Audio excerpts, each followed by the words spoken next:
Halo teman-teman, hari ini aku mau cerita tentang Abdullah bin Salam. Jadi Abdullah bin Salam ini pada zaman Nabi Muhammad, beliau adalah seorang Yahuda ya, atau Yahudi. Jadi beliau ini masih belum memeluk Islam dan ketika tahu Nabi Muhammad hijrah ke Madinah, si Abdullah bin Salam ini langsung nemuin Nabi Muhammad dan menanyakan beberapa pertanyaan yang masih mengganjal di hati si Abdullah bin Salam ini untuk memeluk Islam. Jadi singkat cerita Abdullah bin Salam ini adalah seorang pemuka Yahudi, ahli Taurat dan juga tokoh agama dari kaum Yahudi di Madinah pada waktu itu. Nah, karena sudah yakin dengan pertanyaan dan jawaban dari Nabi Muhammad, beliau pun mengucapkan 2 kalimat syahadat. Namun Nabi ingin menguji bagaimana sih sifat dari kaum Yahudi ini. Akhirnya dipanggillah para kaum Yahudi datang ke rumah Nabi Muhammad pada waktu itu. Dan Abdullah bin Salam disuruh masuk ke dalam rumah.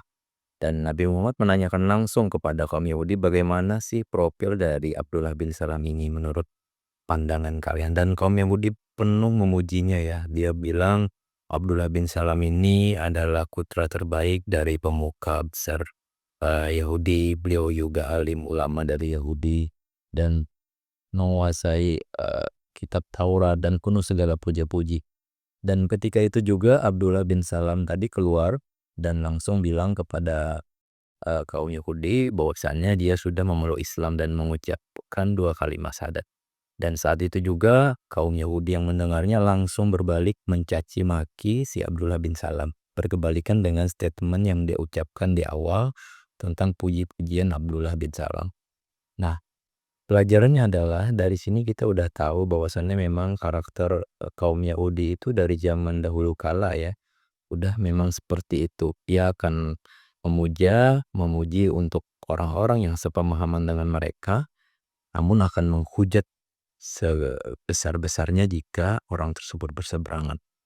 Singkat cerita Abdullah bin Salam ini sangat menaati ya perintah dari Allah, dia bahkan dijamin masuk surga.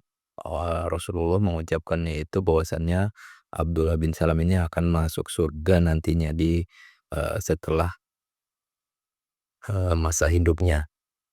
Ini adalah kisah yang patut kita teladani, mudah-mudahan bisa bermanfaat. Terima kasih.